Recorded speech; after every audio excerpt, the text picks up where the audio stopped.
Welcome, everybody, to Loving Yourself to Life. I am your host. Yeah, I turned into a host, guys. I know, right? I know you guys have been listening to the podcast and been getting some amazing, I'm going to change all that. I have had some amazing guests on the platform, and it is not going to stop today. Today we have with us a special guest, but let me just get some housekeeping things on in and out the way. This podcast is sponsored by Grace Guidance Production, where we produce mindset changing materials that will help you live your life on purpose, motivate, heal, and just kill all that negative stuff, right? That's what we're into. So, without further suspense, who do we have with us today? Let me just go ahead and introduce this wonderful, wonderful young lady.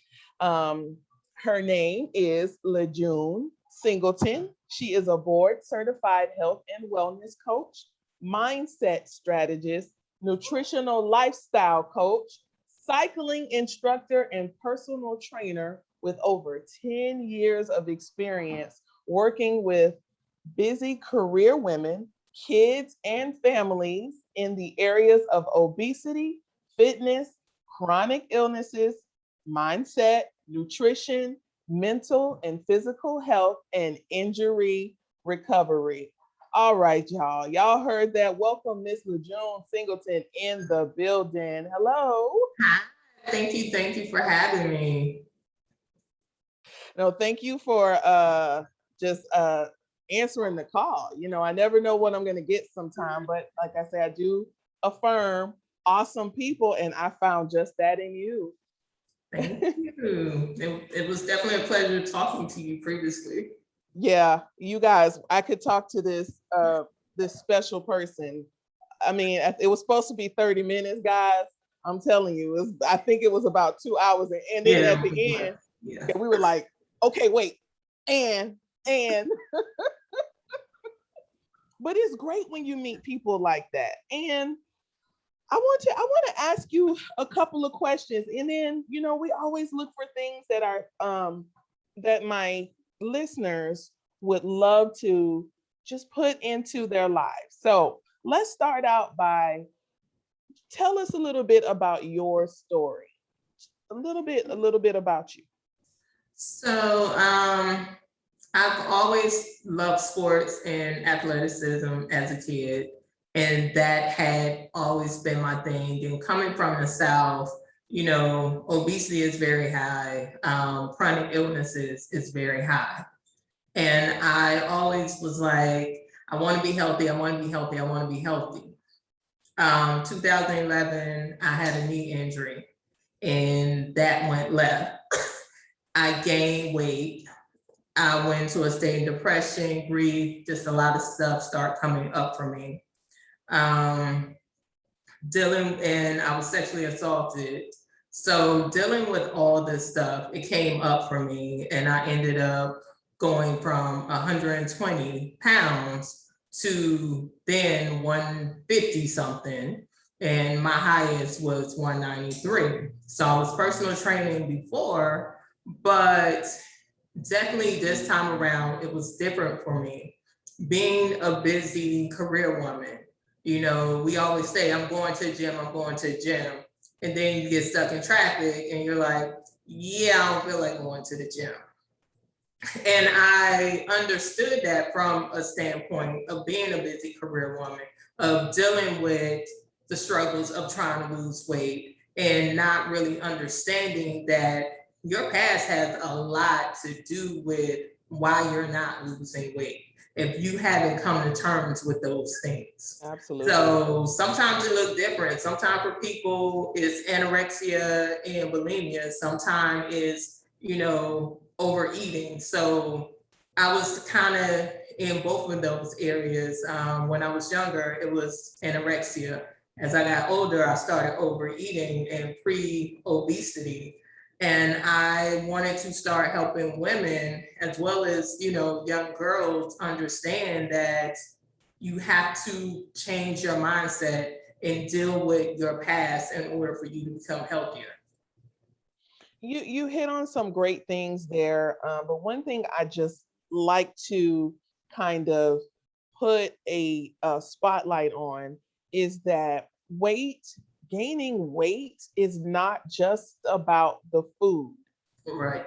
Right? You mentioned some traumatic things that happen to you that can cause you to withdraw into yourself and seek like outside type of validation. But what happens is I think we leave it there and we don't go back and get it. Right. So and it manifests on, on the arms, it manifests in your stomach and, in your thighs and wherever. But, definitely that's the case, especially for us women. We hold our stress in our stomachs. Oh, yeah, because we're nurturers. Yeah. And our hips.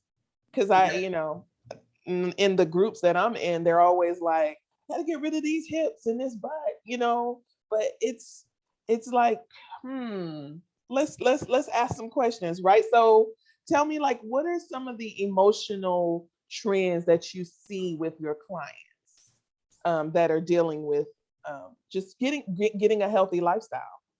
So definitely, which, when clients first contact me, of course, they contact me about personal training. And my first question is, what hasn't worked for you before for you to think that this time is going to be different? Because we all start diets. And the emotion of that fear, that emotion of, I had one client say to me, I didn't really have men attracted to me when I was smaller. They seemed to gravitate to me as a bigger woman. Wow. And I told her, I said, you do know it's about your energy of what you are attracting. If you didn't really feel comfortable and confident as a smaller woman, what do you expect you're going to attract? So it's definitely that emotion of fear, that emotion of I'm uncertain that this is going to work. And when they're like seeing results and they're loving it, and they're like, okay, well, I got to keep you because I'm seeing results. Right. So what comes first, the mindset or the action? Which one comes first? So with clients that do sign up for personal training, the sessions I do incorporate mindset because I send them a questionnaire. I ask them questions like, why is this different than any other time? Because I want them to honestly look at, why is this so different? Why now? I ask them, who are you? And not just who are you as I'm a mom, I work for such and such company, I'm a daughter, whatever. That doesn't say who you are. And I always ask clients, how's your day? I always ask what's going on because I want to dive into what can set them back, because those things happen when you're not really having that conversation with clients. So, I've had conversation with clients of family stuff, of personal stuff. What do you want? What are your goals? What do you want to do? Things like that. So it's not just a personal training session. We're actually talking. I'm actually engaging with them to, deep dive, because they'll come and they may not be so perky. Okay, what's going on? But it is the mindset. Yeah. So mindset is kind of like you want to move them along kind of at the same pace. Right. And we also talk about nutrition. We talk about what you eat, because I always recommend a food sensitivity test or intolerance test or an allergy test, because those things make a difference what you're putting in your body. Yeah, it does. I like you taught a few fitness classes, and I had a class on a Friday night, and I kind of felt like the gym wanted me to fail because Friday night's a hard night to have a class, but the class was at 6:30 on a Friday night. And when I first started, it was 2 people. And then after then, it became 40 women that would come out to the class. But it wasn't the class that they loved, it was the community that they built. So, do you think that it is easier, or I don't want to say easier, but yeah, but I'm going to say easier. Do you think that it is more complimenting to your journey to have a group of people around you that are doing the same thing? I do. That's a support system. So when you have someone that is going through the same trials, tribulations, struggle as you, and you see that they're there on Friday, you're there on Friday, it brings that togetherness. And they can talk and they can build together and they can, talk about their progress or their struggles and things like that. So, that's definitely a positive thing. Yeah, I always love the personal training field. I feel like, you guys have such a great reach into the inner person. It's not just, okay, let's do this many reps, let's do this. And you've just explained that you take it inside. What's going on around you? I mean, sometimes we don't want to get so personal, like, how great is your relationship right now?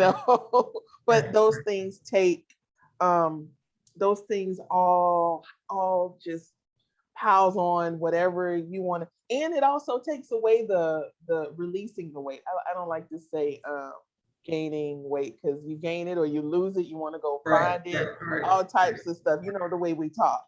So you did mention a little bit about your coaching style. Let's go back to that for a second. Just give me 2 things that you do in your coaching session. So in my coaching session, I definitely talk to clients. We always talk about what they eat, because I do think that's a major thing, and why they ate it. So if a client said, I ate a large pizza and ice cream and, a large soda. Okay, what was going on for you? Because you have to start learning and understanding why you're eating the way you're eating or doing the things that you're doing. So we get a lot of women who say, I'm leaving work and I'm having a bottle of wine. Okay, so what about your job is stressing you out? And how about we think about changing careers or, working on something different? What is something that you're interested in and you love? Because we have to start looking at what are our triggers and what causes us to do the things we do. So that's definitely one of my styles, is that we talk about past stuff. And I always tell clients, I'm not a counselor, I'm not a therapist. And if it's something that I feel is too traumatic, you need to get a therapist, and I can work with your therapist. So we talk about that. We talk about how has that situation affected your now life, and why are you still holding on to it? So those are some of the things that I do in my coaching. And you encourage them to keep a journal, to look back on it, and just kind of reflect, right? Yeah, journals. I send them questions. So after every session, if it's something like kind of like, you and I in our interview style or whatever, it's something that I'll say trigger you for your next question or whatever. So I will send them questions based on what our conversation was, for them to really get in tune and think about, oh, I did say that. So why did I say that? And then we come back and we discuss that. And sometimes I'll tell them, if that's not something you want to discuss, then that's for your own, something you can go back and look at. That makes sense. Yeah. You just turned on a light switch in my head when you said, why did you eat that? Yeah. I never thought why I ate it. It just was something that came to my tongue and I wanted it. I'm just being no, because Think about it. So I used to have this thing where I would have a bad day and we go to I called it my comfort food, which was turkey burgers. That was my comfort food. So when I had a bad day at work, I would go to Red Robin, get a turkey burger. And I would get the fries, and that was my comfort food. And then it became a habit. Did it become a more frequent thing? I need my comfort food. Or either it's like, a dessert or something that's somebody's comfort food, because we use that as our excuse and our crutch of making it okay. I had a bad day. For somebody who has a bottle of wine, oh, I had a bad day. Let's start really diving deep into what's really going on. And what would you suggest how to get out of that? Because I know one of the main issues for me was preparation. That was the thing. Like, I'm the type of person where I can't go the day and not have prepared my food in the refrigerator, which I used to look down on that, because I was like, why am I, I just didn't like that, putting my food in the refrigerator and just going to eat it, because I'm a wing it person. That don't work for me in weight loss, right? I mean, it does not.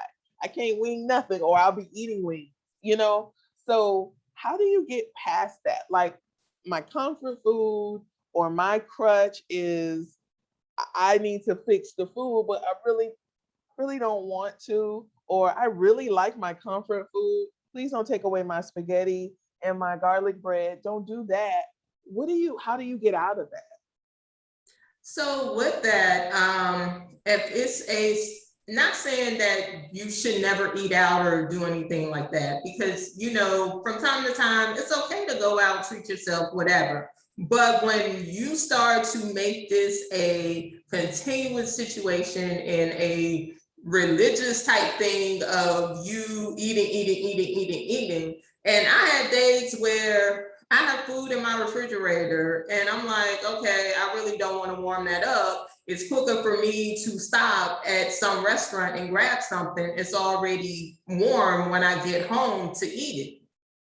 That's perfectly fine. But when you start having self-destructive, sabotaging behaviors of, I'm going to go to McDonald's because I had a crappy day. I'm going to go to McDonald's because I'm depressed, or whatever your restaurant of choice, and I'm going to supersize it. And this becomes a continuous thing. That's something that you really have to start looking at. So when it comes to that, start paying attention to your behaviors of why I'm doing something. But if it's a situation of, I just don't really feel like cooking or meal prepping or whatever, that's totally a different avenue, because we're human. We have times we don't feel like doing certain things. It's just like, you may not feel like cleaning your house. So, but it needs to be done. But it needs to be done. Yeah. And it's just that one step at a time. You don't change a habit in a day, right? And there's one thing that I always say on my podcast, when I said it in the beginning, when I was learning to be disciplined and consistent, because this is what it's really all about: consistent, great things going in your head, going to a group that consistently challenge you, eating food that is consistently good for you. Those are things, and having the discipline to stick with it. And I would always say, I loved what discipline produced, but I hate what it took.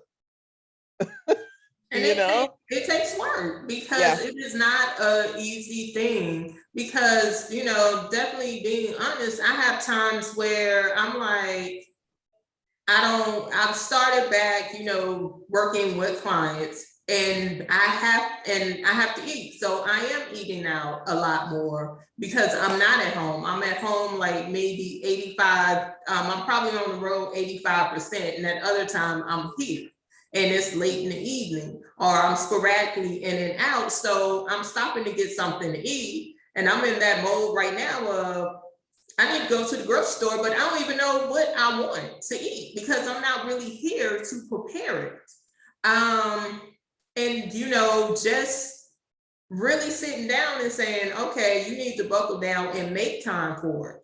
And wrapping your head around, so taking something with you, or preparing something quick to snack on. And if you know what time you're going to be back home, then you'll have that meal. So it is a challenge of behavior and buckling down and really, really focusing to make that decision to do those things. Yeah, most of the trainers that I worked with when I worked at the YMCA in Boca Raton, Florida, in the break room, all you would see was their coolers, because they would just because they knew they would have clients, and they wasn't going to go home for like 5 to 6 hours, and there was really nothing around, but Right. they would, they would pack their coolers because they were just that disciplined. Well, in Florida, it's a whole nother beast. Right. Like, people there are just like, I swear they doing crunches in their car, some bicycles or something. It's different than when in Texas, because everybody's a little bit more relaxed. Right. I'm going to ask you one more question. And this was a touchy subject to a lot of people, but not to me. And this is my podcast, so please be free to say what you're going to say. Why do you think obesity is accepted today? Why do you think, and it's popular? Why do you think that? I think obesity is popular and accepted today because now it's looked at as a chronic illness, which is something to kind of question, that you're putting you in you're being put in a chronic illness state. So, which means that people who are obese or simply have heart disease, diabetes, cholesterol, higher risk for cancer, for asthma, sleep apnea. The list goes on and on and on. It's acceptable because the pharmaceutical company is definitely profiting off of people who are obese, because you're going in with knee injuries, or not even knee injury, knee pain, back pain, because you have so much weight that you're putting that pressure on there. Also look at the plastic surgery industry, that show My 600-Pound Life. Just, pretty much makes it say, oh, it's okay if you're obese because you can just have surgery. But that's not true, because guess what? 9 times out of 10, those people that have that surgery that haven't dealt with their issues from their past, they got them to that 600 plus pounds. Whoa. Haven't been dealt with. Yes, exactly. That's, you know what? More and more shows came out over the years showing people, and there was like some sympathy around it. Yeah. Like you couldn't help it. Yeah.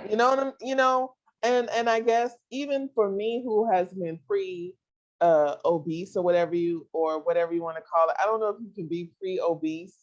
I mean, I don't know. I've seen that diagnosis because I used to be a medical coder.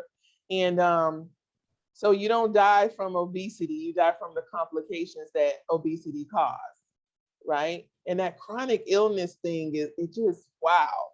Like, I don't even know if people really understand how much obesity is the number one killer in the world today. Oh yeah, definitely. And restaurants are profiting off of it, because I just thought it was ridiculous that people would go supersize, but you would get a diet soda. And diet soda is 10 times worse than a regular soda. You might as well get the regular, because diet is worse.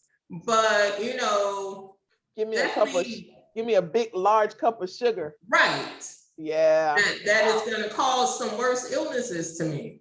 But I do, not to say that, okay, well, yeah, you're obese, whatever. No, but I know that there's something that causes obesity mentally, emotionally, past, that hasn't been dealt with. And a lot of people try to sweep it under the rug from, sexual assault, molestation, abuse, verbally, emotionally, physically, whatever the case is that hasn't been dealt with.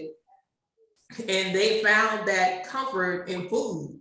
And it's sad. I had a client that told me one of her friend's daughters, 600 pounds, had the plastic surgery for weight loss. She gained it back plus because stuff hasn't been dealt with. But that's the quick fix thing that it's a microwave type, we hear it all the time. It's a microwave mentality. And I've known just from myself and just going, like I always tell myself, this is the last time. And this is the last time, by the way. It's the last time, audience, for me. But it's the journey that you go through to get to there. You can't, when you go, and I'm not knocking anybody for doing any type of surgery. If you want to go get you a butt or snatch your waist any type of way you want, or whatever that's what you want to do that for you, because there's a journey in that for you. But as for me, I like that I have to train myself to be back the way that I'm, going to a healthier lifestyle and going through that motions of, I know I can't do that, because I think if someone does it for me, then I wouldn't know how to treat my new body. Right. Or I wouldn't know how to have my mindset in place. Right. So I embrace that journey, however long it takes me to get there. It's just like you building a house. You know what you don't want to do anymore when you build your house, right? And so you're building a house. You know what you want in your house and what you want your house to look like. And definitely, like you said, not knocking anyone that gets surgery, because it's people that do lose weight naturally and they have like that, excess skin. Yeah, the skin. And I definitely, hey, if you go and get that removed so you can feel that confidence that you want, by all means do it. If you, feel that, hey, having plastic surgery is a lot better than the struggle of weight loss, knock yourself out, but definitely understand that you have to deal with your stuff, right, in order for that $1,000 that was spent for you to be successful. Wow, that's really good. And like I say, I want to repeat this, guys. There is a journey in everything. There's a journey in you getting a surgery and coming out, and whatever the outcome is, there's a journey in losing it naturally. Everything, and you can share that with someone else, and you can share that, and it will be amazing. Because I know people who look up, testimonials all the time, but again, it's not something that we should celebrate. I believe if people saw it on the backside of how much of what obesity caused, even being really vulnerable to certain viruses. Oh yeah. Yeah. And it's a $1 billion pharmaceutical, health insurance, medical industry. You coming in getting different blood pressure medications, the side effect, you say you're dizzy, you're not sleeping, constipation, and they're giving you something over and over for whatever you're complaining about. So they're profiting off of you. Right. But that's where I like it. I guess I know it's a mindset thing, because if you choose to be obese and you start to, and it's a choice, I see it that way. If you choose to do that and you go and you get these medications with so many side effects, then if you did something about it where you would never need it again, I don't know if it's a thing where people are just not educated that, hey, medication isn't the law. But you also have to look at, these are generational situations, because if your grandmother was on it, your great grandmother was on it, your mom was on it, it becomes that generational cycle over and over again. And people don't understand that all this medication is a Band-Aid. It doesn't get rid of your high blood pressure. It doesn't get rid of diabetes. It doesn't get rid of high cholesterol or whatever your chronic illness is. It's just a Band-Aid. Right. You cut yourself, you put a Band-Aid on. Right. Right. And, when I had my awakening to myself, I was almost 300 pounds, but honestly, I didn't know it. So I always talk about that mental change that I had to have. I had to go and look at myself for who I really was at that time and say, I'm in this spot. And then I had a few diseases that I cured naturally with taking care of myself. But honestly, when you're there, you don't really see it. That's how I felt. And there is a point where you would need someone to, I really need help. I really need you to talk me out of this. You know what I'm saying? I need someone to show me, or go within yourself. However you need to get there, we need to get there, guys. We really need to take care of yourself. You really need to love yourself and show yourself that you are this beautiful temple that deserves a healthy lifestyle. You really do. You deserve to live and flourish in your life, because it's not just about your health, your wealth too. Your wealth too. You can't enjoy it if you're crawling on your stomach with no legs. I ain't trying to be. This is honest, though. I mean, it is definitely honest, because I had an uncle, I have a friend whose stepfather who actually passed away. He got his leg amputated, and he went around with, I don't know what it is about this black sock that men that need to get their legs cut off. He said he had on a dark color sock, and his leg was rotten and it smelled. Oh, he had a necrotic. It was gangrene, and probably. Right. And he got it amputated. Same thing with my uncle. Walking around with a dark sock, trying to hide it. It smelled really bad, and he got it amputated.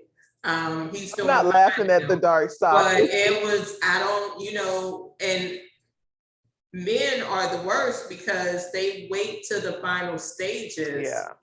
Until they do something. And like I said, luckily my uncle is fine, but wasn't the case for her stepdad. He was okay at first, but they both didn't want to stop smoking. That's another thing, smoking. That's a whole nother podcast. But I know. But just those things, just really coming to terms, and that ain't cute. No, it's not. It's not. And I think it's just a way to cope. So many great things in this podcast that you said, and things to bring awareness to our health and our mindset. Tell us about some things that you have going on. You have a podcast and books and services. So I have a book that's coming out soon. It's called Releasing My Trauma, The Route to Self-Sabotage. It's basically a self-help memoir about myself and the stuff that I went through and where I am now and what I went through to get to this point. I have a podcast that's called Lajune Singleton LLC, Fitness, Health, Nutrition, and Wellness Podcast. You can find that on my website, lajunesingleton.com, or on YouTube under Lajune Singleton channel. Just, health coaching, personal training, and speaking engagements are one of the things that I'm working on. And like I said, the book will be out soon, so we'll be doing like book signings and stuff like that.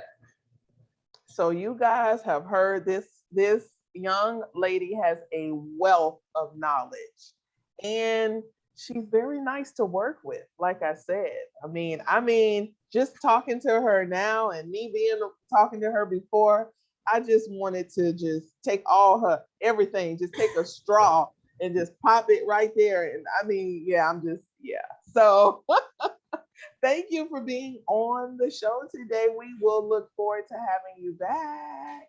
Well, definitely, and I would love to have you on mine as well and talk about your journey. So thank you for having me. Like, All you right. are awesome. We traveling, loving yourself to life. We're traveling to another podcast. Y'all coming. I know you guys, so thank you guys for listening. If you want to get in touch with me, you know how to get in touch with me. You can email me at graceguidance@gmail.com. Don't forget to check out my blog site, Loving Yourself to Life. I spelt it right. I keep thinking about that G missing. You know what, this young lady showed me that the G was missing on my Instagram page. Girl, they tell me. Oh, so Loving Yourself to Life, it is spelled Loving yourself to life. Check it out. You guys will see a snippet of our faces on that channel. Yes, you will. We're going to take a beautiful picture for you and give you a little taste there. If you have not listened to the full podcast, because we will have this in a couple of places. So reach out to me, leave us a review. Tell me what you want to hear. I am here for you. I bring things to you so that you can love yourself to life. This is Jay Chatfield. And as always, do something for you that only you will love. Have a love yourself day.